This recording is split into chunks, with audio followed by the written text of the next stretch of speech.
Hello বন্ধুরা, আপনারা কেমন আছেন? আশা করি খুব ভালো আছেন আর সুস্থ আছেন। আমিও খুব ভালো আছি। তো বন্ধুরা, আজকে নিরামিষের দিনের একটা রেসিপি শেয়ার করব।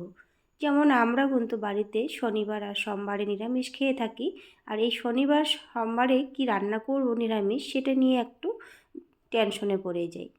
তো বন্ধুরা, আজকে আপনাদের সাথে বারোমিশালি একটা সবজি বানিয়ে দেখাবো।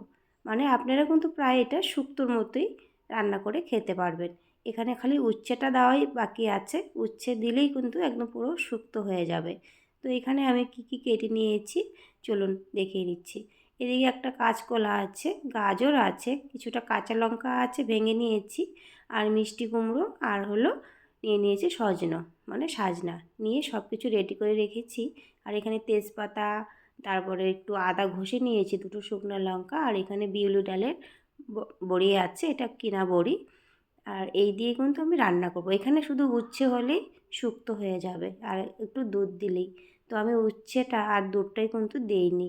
আর আপনারা কিন্তু এভাবে খেতে পারেন, প্রায় এটা কিন্তু শুক্তোর মতোই। তো এখানে আমি কিছুটা সাদা তেল দিয়ে দিয়েছি, আর সাদা তেল দিয়ে আর এই যে আমি কিন্তু লাল লাল করে বড়িগুলো ভেজে নিলাম। এবার তুলে নেব, ভাজা হয়ে গেছে। আর এই তেলেই কিন্তু আমি এখানে আর এক্সট্রা করে কোনো তেল দিব না। আর যেই তেলে আমি বড়িগুলো ভেজে নিয়েছি ওই তেলেই কিন্তু দুটো শুকনো লঙ্কা, তেজপাতা আর কিছুটা পাঁচফোড়ন দিয়ে আর আদা কুচি দিয়ে ভালো করে একটু লাল লাল করে ভেজে নিয়েছি। লাল লাল করে ভেজে নিয়ে এখানে এক এক করে সব সবজি দিয়ে দিচ্ছি। কাঁচকলা দিয়ে দিয়েছি, গাজর তার দিয়েছি, সজনা, কাঁচা লঙ্কা দিয়ে ভালো করে একটু নেড়ে নিতে হবে, মানে ফ্রাই করে নিতে হবে। ভালো করে ভেজে নিয়ে তারপরে দিয়ে দিচ্ছি মিষ্টি কুমড়ো। আর মিষ্টি কুমড়োটা যেহেতু একটু নরম হয় তার জন্য কিন্তু আমি একটু লাস্টেই দিয়েছি। আর পুঁই শাকগুলো যে আমি কেটে বেছে ধুয়ে রেখেছিলাম সেটা কিন্তু একদমই লাস্টে দিতে হবে।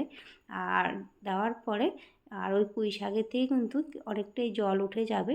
তো আমি কিন্তু বেশি একটা জল অ্যাড করব না, একটুখানি শুধু জল অ্যাড করব। আর এখানে আমি একটু দিয়ে দিয়েছি, মানে এই ছোটো চামচে 1 চামচ নুন, আর দিয়ে দিয়েছি হাফ চামচের মতো হলুদ গুঁড়ো।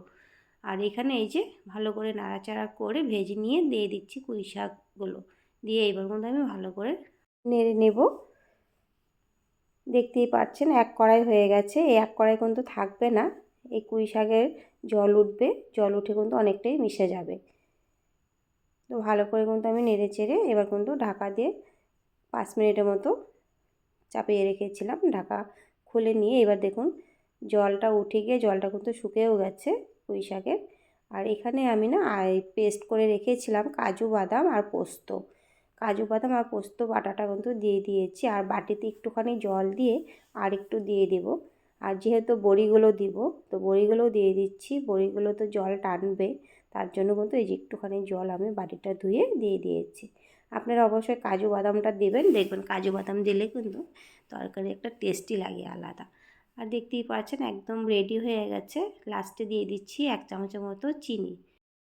বন্ধুরা একদম রেডি, এবার কিন্তু আমি নামিয়ে নেব। আর একটু মাখা মাখাও রাখতে হবে, বেশি কিন্তু ড্রাই করে নিলে ভাত খাওয়া যাবে না। আর এই তরকারিটা দিয়ে আপনারা 1 থালা ভাত খেয়ে নিতে পারবেন সুন্দরভাবে।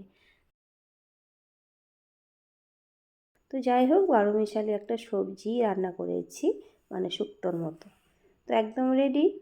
এইবার কিন্তু আমি ভাতও নিয়ে নিয়েছি, আর এই ভাত দিয়ে আর এই 1 বাটি সবজি দিয়ে সুন্দরভাবে খাওয়া হয়ে যাবে। তো কেমন হয়েছে অবশ্যই কমেন্ট করে বলবেন। তো বন্ধুরা আজকের মতো এইখানেই, ভালো থাকুন, সুস্থ থাকুন।